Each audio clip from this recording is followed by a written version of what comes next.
वर्ध्यामध्ये उमेदवारीवरून आता बहीण भावात रस्सीखेच सुरू असल्याचं पाहायला मिळतंय। भावाच्या मतदारसंघामध्ये मावस बहिणीनं उमेदवारी मागितलेली आहे। चारुलता टोकस आमदार रणजित कांबळे यांनी ही उमेदवारी मागितली। दोघांनीही देवळी विधानसभेतून काँग्रेसकडे उमेदवारी मागितलेली आहे आणि त्यामुळे आता मोठा पेच प्रसंग निर्माण झाल्याचं कळतंय।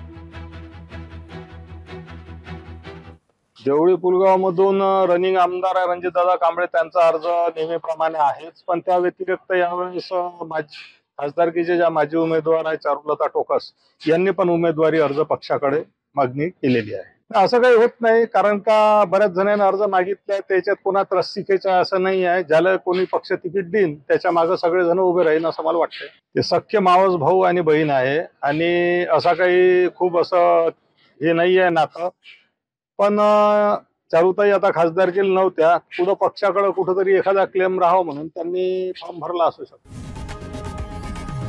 लोकशाही मराठी ऐका, पहा, जागरूक रहा।